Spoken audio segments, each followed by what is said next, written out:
बच्चों, आज के इस वीडियो में हम लोग लीनियर इक्वेशन टू वेरिएबल से रिलेटेड जो है वर्ड्स प्रॉब्लम को सॉल्व करते हैं। तो हमने पहला क्वेश्चन लिख लिया है, समय को बचाने के लिए हमने सॉल्व करके रख दिया है। तो देखो पहला क्वेश्चन क्या कर रहा है, कह रहा है कि for the first kilometre the auto fare is 12 rupees and the subsequent distance is 7 rupees per kilometre. Taking the distance covered as x kilometer and the total fare is y rupees, then write a linear equation for this information। देखो बच्चों, इस question का मतलब क्या पहले समझ लो। कह रहा है कि एक ऑटो फेयर का किराया कुछ इस तरह से है कि पहले किलोमीटर का जो किराया है वो 12 रुपया, अर्थात पहले 1 किलोमीटर का किराया कितना देना पड़ेगा, 12 रुपया आपको देना पड़ेगा। उसके बाद जितने भी डिस्टेंसेज आप जाते हो हर किलोमीटर के हिसाब से आपको 7 रुपया देना पड़ेगा। इसका ये मतलब होता है। अब कह रहा है कि यह मानते हुए लगाइए सवाल, यानी यह मानते हुए लीनियर इक्वेशन को बनाइए कि आपने कुल कितनी दूरी तय किया है x किलोमीटर और कुल कितना किराया दिया है उसे, टैक्सी ऑटो ड्राइवर को चाहे टैक्सी ड्राइवर को y रुपीज। तो उसके लिए आपको लीनियर इक्वेशन लिखना है। तो बेटा इसका बहुत ही सिंपल फंडा है कि देखो भाई, कोई भी किराया कैसे हम लोग देखते हैं। मान लो हमने कहा कि आपको मतलब कोई भी टैक्सी है जिसका रेट है 12 रुपया पर किलोमीटर है और आप 3 किलोमीटर गए तो नॉर्मल रेट है 12 रुपया पर किलोमीटर। अब मैंने 1 किलोमीटर का किराया है 12 रुपया, 3 किलोमीटर अगर आप जर्नी किया तो आपको 36 रुपया देना पड़ेगा। 12 गुणे 3 यानी किलोमीटर मैंने डिस्टेंस कितना कवर किया और 1 किलोमीटर का कितना फेयर है, आपस में मल्टीप्लाई कर दो तो टोटल फेयर आ जाता है। कुछ ऐसा ही मैंने किया है। तो जैसा कि क्वेश्चन के अनुसार ये समझ में आ गया कि fair for first kilometre given है 12 रुपया। देखो पहली लाइन से ही मिलेगा, for the first kilometre the auto fare is 12 rupees. इसलिए सॉल्यूशन का पहला स्टेटमेंट है, हम लिख सकते हैं कि पहले किलोमीटर का जो किराया है वो 12 रुपया है। ये तो आप समझ गए होंगे इस कैसे लिखा। अब तुम बताओ बेटा, तुम कितनी दूरी तक गए, x किलोमीटर तक गए। अगर मैं ऐसे कहूँ, अगर ये वाली लाइन नहीं होती 12 रुपया, कुछ इस तरह से होता कि हर किलोमीटर का रेट है 7 रुपया, मान पर किलोमीटर का रेट है 7 रुपया और टोटल डिस्टेंस तुमने कवर किया x किलोमीटर, तो किराया कितना होगा? जाहिर सी बात है 7x किलोमीटर होगा। सबको पता है कि अगर हम x किलोमीटर जाते हैं और 1 किलोमीटर का रेट अगर 7 रुपया तय हुआ है तो उस ऑटो को हमको 7 गुणे x के बराबर रुपया हमको देना पड़ेगा। ठीक है, अगर हम 3 किलोमीटर गए तो 21 रुपया दे देंगे, 4 किलोमीटर गए तो 28 रुपया दे देंगे ऐसे। लेकिन यहाँ पे ऐसा बिल्कुल नहीं हुआ। क्यों नहीं हुआ ये जरा समझो। क्योंकि हमने प्रथम किलोमीटर का किराया पहले ही दे दिया उसके, या दे देंगे। तो कितनी दूरी तक पहले गए, x का -1 किलोमीटर। अब x -1 किलोमीटर के हिसाब से पर किलोमीटर का रेट कितना तय हुआ है, 7 रुपया। तो टोटल कितना फेयर देना पड़ेगा, 7 ऑफ x -1 रुपीज है, ध्यान देना। यानी ये क्या है, fair for remaining x -1 kilometre. Remaining मतलब समझ के शेष। हमने 1 किलोमीटर का किराया पहले ही दे दिया उसे 12 रुपया, गए तो हम x किलोमीटर। ठीक है, अगर ये पहली लाइन नहीं होती तो इस हिसाब से हमको 7x रुपया देना चाहिए था उसे, लेकिन हमने पहले किलोमीटर का पैसा दे दिए हैं। तो इसका ये मतलब होगा कि अब हमें अगले x -1 किलोमीटर तक का कुल फेयर कितना देना पड़ेगा, 7 गुणे x -1 रुपीज। अब एक और हमने बाद में तुमने देखा कि टोटल फेयर कितना दिया है, y रुपीज। मतलब हमने उसको कुल पैसा y रुपया दे दिया। अब y रुपया बराबर तो यही होगा। अब y रुपया कैसे कैसे टूटा होगा, पहले तो हमने 12 रुपया दिया, अब प्लस मैंने 1 किलोमीटर जाने के लिए 12 रुपया दिया और प्लस x -1 किलोमीटर तक जाने में कुल पैसा कितना दिया होगा, 7 गुणे x -1। बस यही स्टेटमेंट है तुम्हारा। अब इसको सिंप्लीफाई कर दो, आ जाएगा y = 12 + 7x - 7। अब एक काम करो, 12 में से जब 7 सब्ट्रैक्ट करोगे तो 5 होगा, अर्थात 7x + 5 = y। y को इधर ट्रांसफर कर दो तो इट बिकम 7x - y + 5 = 0। यही हमारा लीनियर इक्वेशन 2 वेरिएबल है। आई थिंक बच्चों आप समझ गए होंगे। ठीक है, अच्छा चलो ये तो क्वेश्चन समझ में आ गया। अब इसी को मैं थोड़ा सा मॉडिफाई कर दूं, डेटा में चेंज कर दूं तो और समझ में आएगा। ये नोट कर लीजिएगा, जिन बच्चों को नहीं समझ में आ रहा है एक बार और समझने का प्रयास करें। अब मैं इसी को मॉडिफाई करता हूँ। फॉर द फर्स्ट किलोमीटर, मैं फर्स्ट नहीं लिख रहा हूँ, फर्स्ट के आगे 2 लगा दे रहा हूँ। फर्स्ट 2 और समझोगे किलोमीटर, बाकी डेटा मैं वही रहने देता हूँ। क्या क्या चेंज होगा, इसका मतलब यह है कि फॉर द फर्स्ट 2 किलोमीटर, मतलब दूसरा सवाल है, ध्यान देना। For the first 2 kilometre the auto fare is 12 rupees. मान लो ये जो रेट होगा ऐसे 30 साल पहले का, ये सवाल 30 साल पहले का। आप सोचो ना किराया कितना महंगा हो गया है इस समय का। ठीक है, तो चलो चलता है, मानिए 50 साल पहले का ये सवाल होगा, बहुत सस्ता था। तो कह रहा है कि for the first 2 kilometre the auto fare is 12 rupees. मतलब कि प्रथम 2 किलोमीटर का रेट कितना है, 12 रुपया, चलो बढ़ा देते हैं जी, 12 से इसको हम बहुत सस्ता हो जाता नहीं, 20 रुपया कर दे रहे हैं। एंड द सब्सिक्वेंट डिस्टेंस इसको हम ना 15 कर दे रहे हैं, नहीं 10 12 हाँ 10 कर, नहीं 12 ही कर दे रहे हैं, चलो इसको 12 कर दे रहे हैं। चलो अब इसके हिसाब से सवाल लगाते हैं।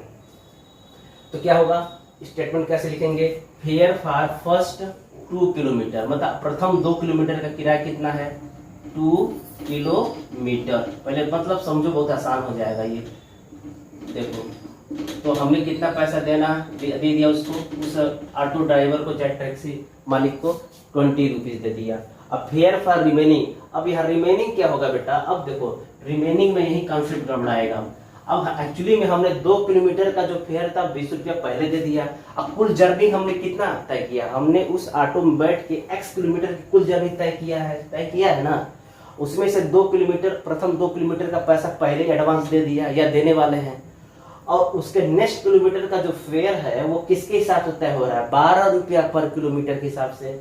यानी हम कहेंगे fair for remaining x-2 kilometre, ये क्या होगा, x-2 होगा, और इसमें हम किससे मल्टीप्लाई करेंगे, 12 से। शायद अब तुम लोग समझ गए होंगे क्यों यहाँ पे x-2 लिखा 12, क्यों, क्योंकि हम प्रथम 2 किलोमीटर का पैसा इसमें दे दिए हैं।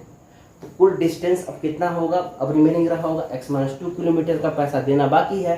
अब x-2 किलोमीटर का पैसा किस रेट से देना है, 12 रुपया पर किलोमीटर के हिसाब से, इसलिए हमने यहाँ 12 से मल्टीप्लाई किया। अब इस तरह से टोटल फेयर हमने कितना दिया, उसे y दिया, इसलिए ये जो y होगा वो कैसे होगा, 20 प्लस x-2 गुणे 12, ये हो जाएगा। देखो एक बार और प्रैक्टिस कर लो, तो 20 प्लस 12x-24, यानी y इक्वल टू होगा बेटा, देखो 12x, 20 में से 24 सब्ट्रैक्ट होगा तो क्या होगा, -4 होगा ना, बस हो गया। या y को भी इधर ट्रांसफर कर दो, 4 इधर ट्रांसफर कर दो, तो 12x minus Y equal to 4 हो जाएगा। तुम ऐसे लिख सकते हो, कोशिश करो x y एक तरफ हो, ठीक है। तो आई थिंक आप समझ गए होंगे बच्चों, समझ में आ रहा है ना। देखो कह रहा है कि for the first 2 kilometre the auto fare is 20 rupees, मतलब कि प्रथम 2 किलोमीटर के लिए ऑटो का जो किराया है 20 रुपया निर्धारित किया गया है। And the subsequent distance is 12 rupees per kilometre. अब कह रहा है कि उसके आगे की जो जर्नी है उसका जो पर किलोमीटर किराया है 12 रुपया है। Taking the distance covered as x kilometre, यह मानते हुए सॉल्व करिए, लीनियर इक्वेशन बनाइए कि आपने कुल दूरी तय किया x kilometre and the total fair is y rupees, और आपने कुल किराया दिया y रुपीज। तो right linear equation for this information, तो बस हो गया। तो हमने क्या देखा कि हमने प्रथम 2 किलोमीटर का किराया पैसा कितना दिया, किराया कितना दिया 20 रुपया, कुल जर्नी कितना तय करना था x किलोमीटर, उसमें से हम 2 किलोमीटर का पैसा दे दिए हैं, यानी रिमेनिंग जर्नी कुल कितना होगा x-2, उसके लिए फेयर कितना होगा x-2 इंटू 12। क्यों, क्योंकि अब अगली जर्नी के लिए जो पैसा देना है 2 किलोमीटर के बाद पर किलोमीटर जो प्राइस देना, जो फेयर देना है वो हमें देना 12 रुपया के पर किलोमीटर के हिसाब से, तो ये हो जाएगा। तो इस तरह से टोटल फेयर हमारा y था, तो y क्या होगा, y इज इक्वल टू होगा 20 प्लस x-2 इंटू 12, सिंप्लीफाई कर दो आंसर आ जाएगा, ठीक है। तो आई थिंक आप समझ गए होंगे बच्चों, ठीक है। अब अगला क्वेश्चन लेते हैं लीनियर इक्वेशन 2 वेरिएबल से। तो एक और क्वेश्चन लेते हैं प्रैक्टिस के लिए। करें for the first kilometre the auto fare is 8 rupees and for the subsequent distances is rupees 3.5 per kilometre. बेटा ये रुपीज का सिंबल है। Taking distance covered as x kilometre and the total fare y rupees, the right linear equation for this information. तो बेटा हमने solution लिख दिया है। देखो पहले जैसे जैसे क्वेश्चन करो वैसे हम लिख देते हैं। दिया है given that fair for first kilometre 8 rupees, सबको पता है, and fair for remaining x-1 kilometre. जरा सोचो क्या होगा, यही मेन पॉइंट है बेटा। तो देखो मैंने फिर से बताया था, अभी भी बता दे रहा हूँ कि हमने 1 किलोमीटर का किराया दे दिया है, अब हम और टोटल हमने x किलोमीटर की यात्रा किया है, तो रिमेनिंग अब किलोमीटर कितना बच गया x-1, और पर किलोमीटर का जो रेट ऑफ फिक्स है 3.5 रुपया पर किलोमीटर के हिसाब से, ठीक है। तो रिमेनिंग किलोमीटर बचा x-1 और पर किलोमीटर का जो रेट है 3.5, तो 3.5 इंटू x-1 हो जाएगा। तो इससे हमको ये पता चलेगा कि x-1 किलोमीटर तक जाने में कुल कितना फेयर देना पड़ा ये, ठीक है। अब इन दोनों का जो सम है वो टोटल फेयर y के बराबर है अकॉर्डिंग टू क्वेश्चन। अब इसको और अच्छे सिंप्लीफाई करो तो y इक्वल टू हो जाएगा 8 plus 3.5 into x gives 3.5x and 3.5 into -1 gives 3.5। बेटा ये अब क्या कर सकते हो ना, 8 और -3.5 सब्ट्रैक्ट करोगे तो 4.5 आएगा। यही तुम्हारा लीनियर इक्वेशन 2 वेरिएबल है। यहाँ तक भी लिखोगे तो पूरे मार्क्स मिलेंगे, और नहीं तो तुम x और y को एक साथ रख सकते हो। जैसे कुछ इस तरह से रखने का प्रयास करो, 3.5x minus y plus 4.5 equal to 0। तुम इसको ऐसे भी लिख सकते हो, ठीक है, ये भी आंसर माना जाएगा। या तुम एक काम और कर सकते हो, डेसिमल को तुम हटा सकते हो, सभी टर्म में 10 से मल्टीप्लाई कर दो, ये 35x हो जाएगा, ये 10y हो जाएगा, ये 45 हो जाएगा। ये हम एक्स्ट्रा कर रहे हैं, 10 इंटू 0 0 होता है, ठीक है। तो ये भी आपका सोल्यूशन है, ये भी आपका आंसर माना जाएगा, ये भी आपका आंसर माना जाएगा, ठीक है। तो आई थिंक अब आप समझ गए होंगे कि टैक्सी वाले प्रॉब्लम को हम कैसे सॉल्व करते हैं। अगला जो है कह रहा है a 2 digit number is 4 more than 6 time the sum of digits, write a linear equation in 2 variable to represent this statement. बच्चों जब तुम क्लास 10th में जाओगे ना तो वहाँ भी एक चैप्टर है लीनियर इक्वेशन 2 वेरिएबल, मतलब चैप्टर का नाम शायद चेंज हो गया हो, लेकिन कुछ ऐसे ही मिलेंगे क्वेश्चन। तो वहाँ पे ना आपको 2 अंकों की संख्या के लिए आपको स्टेटमेंट लिख करके सॉल्व करने होंगे, ठीक है। तो इसीलिए क्लास 9th में आपकी प्रैक्टिस कराई जा रही है। तो कम से कम यहाँ पे स्टेटमेंट लिखना सीख जाओ और सोल्यूशन वहाँ करोगे। तो ये अभी ये जो स्टेटमेंट है ना, वहाँ ऐसे ऐसे 2 स्टेटमेंट और देंगे तब जाके सॉल्व होगा। ये इस स्टेटमेंट से एक ही इक्वेशन बनेगा एक्स और वाई। तो ये मैं बता दे रहा हूँ कि जो भी हम लीनियर इक्वेशन बना रहे हैं 2 वेरिएबल का, तो ये तभी सिंप्लीफाई होगा जब दूसरा इक्वेशन भी तैयार हो जाए, ठीक है ना।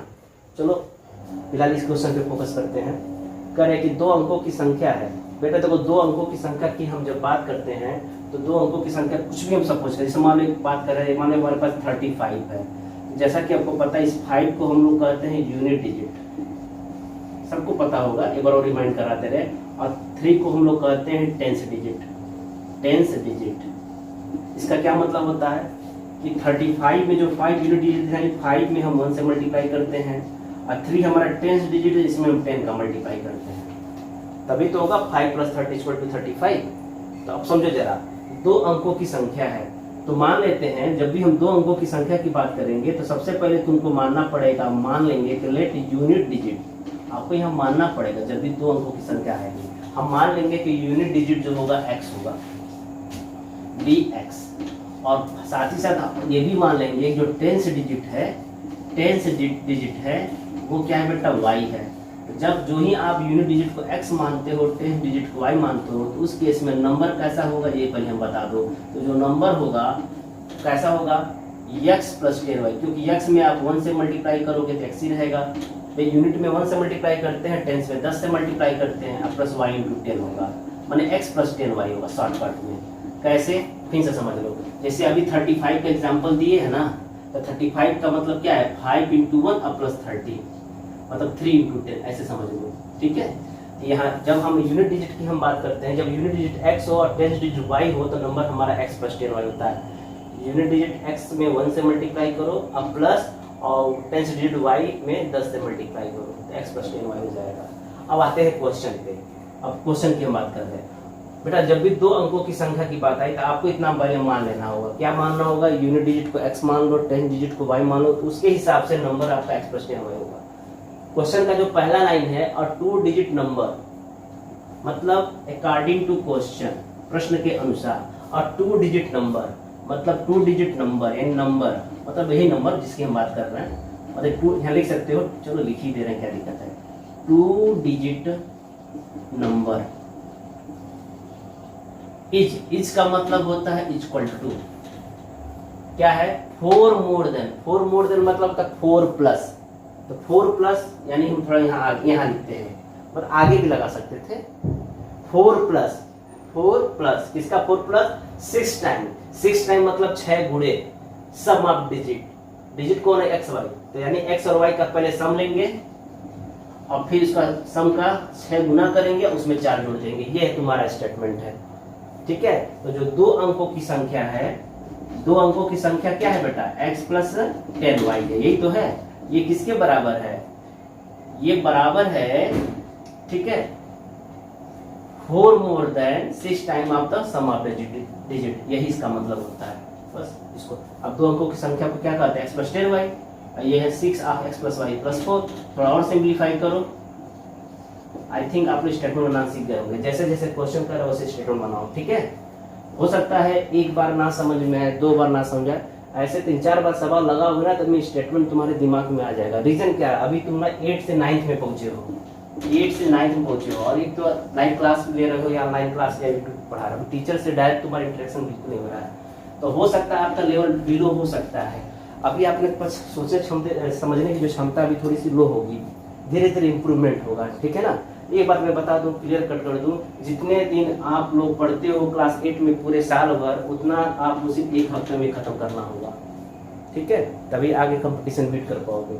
यही समझो कि आपकी जो पढ़ाई का लेवल है अब बढ़ गया है, ठीक है। अब यहाँ पे ना रटने के बजाय समझने पे ज़्यादा ध्यान दो। अब तक आप फिजिक्स केमिस्ट्री बायो को एक साथ पढ़ते थे, अब तक तो मुझे लगता था कि बहुत से बच्चे फिजिक्स केमिस्ट्री बायो को रट्टा मार के एग्जाम देते थे। अब यहाँ कुछ नहीं है, रटने से कुछ नहीं होता, जो समझेगा वही सफल होगा, ठीक है। तो देखो x plus 10y equal to 6 plus 6y plus 4 हो जाएगा। अब करना कैसा, कोई ठाक उधर ले जाओ, ये 0 कर दो, 6x प्लस 6y प्लस 4 तो अपनी जगह सही है, ये उधर जाएगा तो -x माइनस 10y हो जाएगा। और अच्छे से सिंप्लीफाई करो, 0 बराबर 6x में से 1x जाएगा तो 5x होगा, और 6y में से -10y घटेगा तो -4y हो जाएगा, और प्लस 4 तो अपनी जगह पर ठीक है, सही है ना, चेक कर लो। 6x माइनस 5x 6x, हाँ ठीक है, ये हमारा लीनियर इक्वेशन वेरिएबल है, ये हमारा सॉल्यूशन है, ठीक है बच्चों। पर इसे प्रैक्टिस कर लो। अच्छा, अगर मैं मान लो इसी में थोड़ा सा मैं डेटा चेंज कर दूं, मैं कुछ ऐसा कहूँ कि 2 digit number is 4 more then, अगर मैं यहाँ पे 4 के जगह पे हम ऐसे कर दे 2 कर दे, मतलब 2 लेस देन कर दे, तो क्या चेंज होगा, 2 लेस देन। अब यहाँ 6 टाइम या 4 टाइम्स कर, मतलब एक नया क्वेश्चन बना देते हैं, तो क्या क्या चीजें चेंज होंगी। अभी आपके लिए नया सवाल हो गया, तो देखो क्या चीजें नहीं बदलेंगी। हम यूनिट डिजिट को x मान लेंगे, टेंस डिजिट को y मान लेंगे, नंबर को x प्लस 10y कर देंगे, मतलब मानते तो इन दोनों को ऑटोमेटिक ये हो जाता है। उसके बाद का स्टेटमेंट अब मेरे से सीखो। अब क्या करेंगे इसके हिसाब से, अकॉर्डिंग टू क्वेश्चन, प्रश्न के अनुसार, 2 डिजिट नंबर मतलब 2 डिजिट नंबर इज मतलब इक्वल टू 2 लेस देन, 2 कम है, 2 कम है मतलब -2, हमेशा इधर ही लगाया करो, इसीलिए मैं इधर लगाया। 2 लेस देन, किसका 2 लेस देन है, 4 टाइम्स, 4 गुणे सम ऑफ द डिजिट, अर्थात x प्लस वाई, बस खत्म। 2 अंकों की संख्या कुछ इस तरह से है कि it is the 2 less than 4 times of sum of digit, मतलब सम ऑफ डिजिट का 4 गुना करके उसमें से 2 माइनस कर दोगे तो वो किसके बराबर होगा, 2 अंकों की संख्या बराबर होगा। मतलब ये समझ लो जो हमारा 2 अंकों की संख्या वो x प्लस 10y है, ये 4 टाइम्स x प्लस वाई कहने का सेंस क्या है, 4x प्लस 4y, और ये -2 है। सबको इधर ला दो, 4x plus 4y -2 -x -10y equal to 0, और सिंप्लीफाई कर दो, 4x में से 1x जाएगा तो 3x, और प्लस 4y में से एक 10y सब्ट्रैक्ट होगा तो -6y होगा, देख लेना, और -2 इक्वल टू 0, चेक कर लेना गलत है कि सही है। प्लस 4y -10y क्या होता है, -6y ना, ठीक है बेटा, समझ गया ना। और 2 digit number is 2 less than, 2 कम है, किससे कम है, 2 किससे कम है, 4 time the sum of digit. Sum of digit समझते हो, x और y का सम, माने x और y का सम का 4 गुना से -2 कम है, ठीक है। तो थोड़ा सा ऐसे जैसे इस तरह जब क्वेश्चन मिलेंगे ना, तो धीरे धीरे आपको अनुभव आएगा कि कैसे हम स्टेटमेंट बनाते हैं। जो अगला क्वेश्चन है वो भी 2 डिजिट नंबर से लिया गया है, तो इसकी भी प्रैक्टिस कर लो, क्योंकि बोर्ड के क्लास 10 में जब जाओगे इस तरह क्वेश्चन बहुत मिलेंगे, अभी से अगर प्रैक्टिस किए लोगे तो वहाँ आसान हो जाएगा। कह रहे हैं कि द सम ऑफ और 2 digit number and the number of 10 are reversing the digit is 121, express this information in the form of linear equation in 2 variable. बच्चों बहुत ही आसान है। तो सबसे पहले हम क्या मान लेंगे, 2 अंकों की संख्या की जब बात आ रही है तो सबसे पहले मान लेते हैं कि लेट यूनिट डिजिट क्या है बेटा, हम x मान लेंगे, टेंस डिजिट को क्या मान लेंगे, y मान लेंगे, और इसके हिसाब से अब जो नंबर तैयार होगा वो जो नंबर होगा x प्लस 10y। ये तो सबको समझ में आया। अब तुम भी बताओ, अगर नंबर x प्लस 10y है तो इसका रिवर्सिंग नंबर क्या होगा, तो रिवर्सिंग नंबर का मतलब ये होता है यूनिट को टेंस में बदल दो, टेंस को यूनिट में बदल दो। जैसे हम समझे, मान लो फॉर एग्जांपल कि मान लो हमारे पास कोई संख्या 35 है, इसका रिवर्स नंबर क्या होगा, 53 होगा। क्या किया, 3 को और 5 को आपस में इंटरचेंज कर दिया। तो इस तरह से हम कह सकते हैं कि हमें जो स्टेटमेंट लिखना है वो नंबर और रिवर्सिंग नंबर के बीच में लिखना है। तो नंबर तो हमने ढूंढ लिया, दो अंकों की संख्या में x प्लस 10y होता है, जहाँ यूनिट डिजिट को x कहते हैं और टेंस को y कहते हैं। तो हम कहेंगे आल्सो द नंबर, या short term reversing number y plus 10x लिख देंगे, नहीं तो थोड़ा और अच्छे समझाएंगे। नंबर ऑब्टेन्ड, अरे यहीं से उठा ले रहे हैं, number obtained on reversing the digit, on reversing the digits, DIGIT। सोचो क्या होगा, ये हम डायरेक्ट लिख दे रहे हैं y प्लस 10। आई थिंक सबको अब समझ में आ गया होगा। करना कुछ नहीं रहता है, यूनिट डिजिट की जगह पे टेंस डिजिट रख दो और टेंस डिजिट जगह पे यूनिट डिजिट रख दो, हो जाएगा। अब अकॉर्डिंग टू क्वेश्चन, अब प्रश्न के अनुसार सुनो, कह रहे हैं कि the sum of 2 digit number, the sum of 2 digit number, sum करना है, जोड़ना है, किसका, 2 डिजिट नंबर। 2 डिजिट नंबर मतलब x प्लस 10y, किसके साथ, रिवर्सिंग नंबर के साथ, क्या होगा, 121 होगा। मतलब x प्लस 10y का जो सम होगा उसके रिवर्सिंग नंबर के साथ करेंगे y प्लस 10x, तो इन दोनों का सम किसके बराबर होगा, 121। अब हम वर्ड से नहीं लिख रहे हैं, मैथमेटिकल स्टेटमेंट लिख रहे हैं। बेटा ये नंबर है और ये इसका रिवर्सिंग नंबर है, इन दोनों का सम किसके इक्वल है, 121 के इक्वल है, जैसा कि यहाँ दिया हुआ है। बस हो गया, इसको और सिंप्लीफाई करो, ब्रैकेट जब ओपन करोगे तो x प्लस 10x 11x हो जाएगा, 10y प्लस 11y हो जाएगा, ये 121। क्या और ये छोटा होगा, जी हाँ बिल्कुल होगा। प्रत्येक टर्म में 11 से डिवाइड कर दोगे तो छोटा हो जाएगा, तो x plus y equal to 11 हो जाएगा। यही हमारा आंसर है, ठीक है। अब तुम सोचो कैसे मुझे पता, अरे बड़ा सिंपल है यार, इन दोनों में 11 पहले कॉमन ले लो। चलो देखो कैसे कर लेंगे, पहले 11 कॉमन ले लो, अब 11 को भेज दो भाग देने के लिए, डिवाइड करो, क्या है 11 नहीं आएगा, देखो एक आएगा, आसान तो है, बहुत ही आसान है। देखो दो चीजें हैं, बहुत से बच्चे कंफ्यूज होते हैं, सम ऑफ डिजिट और सम ऑफ नंबर, दोनों में अंतर होता है ना, sum of number and their reversing number, ठीक है ना। तो sum of number and their reversing number, तो नंबर माने x प्लस 10y और रिवर्सिंग माने y प्लस 10x का सम, और जब हम सम ऑफ डिजिट करते हैं दो अंकों के लिए तो x प्लस y हो जाता है। बच्चों नेक्स्ट क्वेश्चन है, कह रहे the ratio of a 2 digit number and the number obtained by interchanging the digit is 4:7, then write a linear equation for this statement. बहुत ही आसान है, दो अंकों की संख्या और उसकी रिवर्सिंग नंबर, मतलब दो अंकों की संख्या है कोई और उसका रिवर्सिंग नंबर है कोई, ठीक है, उनका रेशियो जो होगा 4:7 के बराबर है। बस ये स्टेटमेंट लिखना है। तो सबसे पहले हम सॉल्यूशन लिख देते हैं, हम लिख देते हैं लेट यूनिट डिजिट क्या है बेटा, मान लेते हैं x है, टेंस डिजिट क्या है, मान लेते हैं y है। तो इस तरह से नंबर क्या हो गया, ये मानते नहीं हो जाता है, ये x प्लस 10y होता है। कैसे जाना, x में 1 का मल्टीप्लाई करो x होगा, और टेंस में टेंस डिजिट y तो y में 10y हो जाता है। और एक बात और बताते रहे हैं कि द नंबर, शॉर्ट में रिवर्सिंग नंबर लिख सकते थे, the number obtained by interchanging the digits, ये क्या हो जाएगा, द डिजिट्स, ये y प्लस 10x हो जाएगा। मतलब लिखना पड़ेगा, यहाँ लिख देने जगह नहीं, y प्लस 10x हो जाएगा। ये तो हमारा स्टेटमेंट हो गया। क्या क्या स्टेटमेंट माना, यूनिट डिजिट को x माना, टेंस डिजिट को y माना, तो इस हिसाब से नंबर हमारा x प्लस 10y हो जाएगा और उसका reversing number y plus 10x हो जाएगा। अब अकॉर्डिंग टू क्वेश्चन पे आ जाओ, कह रहा है ratio of 2 digit number, ratio किसका, रेशियो होने के लिए दो चीजें चाहिए, दो टर्म। तो पहला टर्म है 2 डिजिट नंबर, तो 2 डिजिट नंबर हमारा कौन है, x प्लस 10y है, और उसका रेशियो किसके साथ, उस संख्या के साथ जो इस नंबर का रिवर्सिंग है, माने यूनिट को टेंस में बदला और टेंस को यूनिट बदला और वो नंबर ले लिया, वो नंबर y प्लस 10x ही तो होगा। ये किसके बराबर बेटा, ये बराबर है 4:7 के पास, यही है। देखिए थोड़ा और सिंप्लीफाई करो, इसको ऐसे लिखो, x प्लस 10y ऐसे लिखते हैं ना, divided by y plus 10x, equal to क्या होगा 4/7। अब क्रॉस मल्टीप्लाई करके एक्स वाई को रीअरेंजिंग कर दो, जो आएगा वही तुम्हारा लीनियर इक्वेशन टू वेरिएबल कहा जाएगा। तो चलो देखते हैं कैसे सॉल्व करते हैं। Cross multiply 7 of x plus 10y और 4 ऑफ y प्लस 10x। बहुत ही इंपॉर्टेंट। देखो बेटा, ये खाली तुमको स्टेटमेंट बनाना सिखाया जा रहा है। अभी इसका वीडियो बनेगा 2 और, ठीक है ना। थोड़ा और भी हम क्वेश्चन लेंगे।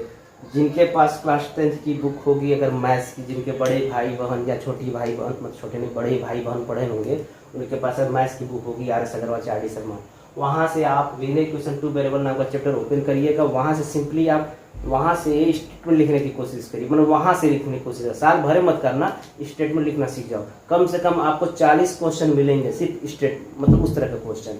तो 40 तो भाई कम से कम 20 क्वेश्चन ऐसे कर लो वहाँ से। तो अगर वहाँ स्टेटमेंट अगर आज बनाना सीख लेते हो ना, तो जब क्लास 10th में जाओगे तो तुमको ज़्यादा मेहनत करना नहीं पड़ेगा। तो बहुत ये बात जान जाओ, जिस अगर तुमको कुछ करना है ना, ये थोड़े जो सिलेबस में वही पढ़ो। सिलेबस में तो पढ़ना ये थोड़ा एडवांस हो जा करो, तभी आप आज के कंपटीशन को तुम निकाल पाओगे, ठीक है ना। वैसे भी कोरोना काल चल रहा है, पढ़ाई कम होती जा रही है। सरकार जो है क्या कर रही है, कुछ ऐसा सोच रही है कि बच्चे पास भी हो जाए और ब्लेम भी ना लगे। तो फिर सुनने मारे 50% सिलेबस क्या करेंगे, उसको 2 बार एग्जाम लेंगे, वो एग्जाम MCQ जैसा होगा। तो बहुत सी चीज़ें हो रही हैं। कुल मिलाकर के एट ऑल लास्ट में बस यही होता है कि जो तेज रहेगा वही सर्वाइव करेगा पढ़ाई में। चाहे कोई भी हम पैटर्न ला दें, बच्चों को ही करना है। तो 7x plus 17y equal to 4y plus 14, बस खत्म। बस रीअरेंजिंग कर दो, एक तरफ रख दो, सबको उठा के इधर लाओ, चाहे इसको इधर लाओ, तुम्हारी मर्जी जैसे करो। तो क्या करते हैं जी, चलो सबको इधर ही लाते हैं। 7x plus 70y minus 4y minus 40x, चलो भाई 0 हो गया। बताओ 7x में से 40x घटाओगे तो आई थिंक कितना आएगा, -33x आएगा जी, चेक कर लेना। तो इसमें से 70y में से 4y घटाओगे तो कितना आएगा, 66 आएगा। चेक कर लेना बेटा, ठीक है। 33 उसमें से घटाने पे सही है ना, 33 का 40, चलो ठीक है। इसमें से 11 कॉमन ले लो, 6 हो गया। जैसा कि पता है 11 तो 0 होगा नहीं, यही 0 होगा। इसमें तो और भी कॉमन हो जाएगा, सीधे 33 कॉमन ले लेते, क्या मतलब है। इसको पहले आगे लिख दो, 33 कॉमन ले लेते हैं, क्या दिक्कत है। ये 2y हो जाएगा और ये -x हो जाएगा। अब जैसे बहुत से बच्चे यहाँ कंफ्यूज होते हैं, इनटू है ना, तो 0/33 0 नहीं हो जाएगा। तो हम डायरेक्ट लिख सकते हैं 2y - x = 0, बस यही हमारा स्टेटमेंट है, ठीक है। अब ये बीच में हो सकता है कहीं मिस्टेक हो, देख लीजिएगा बेटा। कभी कभी जैसे हम वीडियो बनाते हैं ना, कभी कभी इससे कुछ चीज़ें गड़बड़ हो जाती है। इसे होता है ना कि लिखती से मान लो एक लीनियर इक्वेशन कोई सवाल था तो हम /3 हो रहा था तो जल्दीबाजी में 4 लिख दिए, ऐसा हो सकता है। रीजन है इसके पीछे, रीजन ये है ना कि सामने तो बच्चे बैठे नहीं हैं। अब हम बोल भी रहे हैं और लिख भी रहे हैं, आपको देख मतलब वीडियो बना रहे हैं पूरा, और गर्मी भी लग रही है पूरी, ठीक है। क्योंकि आवाज़ पंखे का आवाज़ आएगा तो आप लोग का आवाज़ नहीं सुनाई देगा, तो ये भी देखना जा रहा है। तो जब इस तरह की कुछ गलती हो ना, तो आपको टैग करने की जरूरत नहीं है, आप सीधे फ़ोन कर सकते हैं कि सर ये गलत है। मतलब हमसे भी गलती हो सकती है लिखते समय, ठीक, उससे मैनुअल मिस्टेक करते हैं। इसको आप ये मत सोचो कि ये अगर सही जगह, मान लो जैसे मान लो सपोज दैट कि यहाँ पे 2y - x = 0 है, सबको लग रहा है कि 2y - x = 0 होगा, और गलती से हम यहाँ पे 2y + x = 0 लिख दें, तो आप ये मत कंफ्यूज हो जाना कि कैसे हुआ 2y + x। आप ये सोचो ये वही चीज़ है, मैनुअल मिस्टेक से गलती से लिख दी होंगी। समझ में आ रहा, इस तरीके से। तो कुछ बच्चे आधे घंटे से परेशान है कि उस लाइन से ये लाइन कैसे हो गया। अरे भाई वो लाइन जल्दीबाजी में गलत लिखा गया है, आप गलती हो गई। तो बच्चे क्योंकि छोटे बच्चे हो तभी तुम लोग को लगता है कि जो टीचर लिखता है 100% सही होता है, नहीं, ठीक है। तो गलती किसी से, अरे किताबों में गलती छपा रहता है, आंसर की अलग होता है। तो टीचर हम लोग तो ह्यूमन है, गलती नहीं करेंगे तो ह्यूमन कैसे होंगे। ह्यूमन मतलब कोई भी चीज़ गलती करना जरूरी है, जब तक गलती नहीं करोगे सीखो कैसे। इस तरह से बेटा आज के इतना ही। अब अगले दिन मतलब अगला जो वीडियो है इसी से रिलेटेड रहेगा, कुछ और हम स्टैंडर्ड क्वेश्चन लेकर आएंगे वर्ड्स प्रॉब्लम का। Thank you very much. सवाल सॉल्व करते रहिएगा।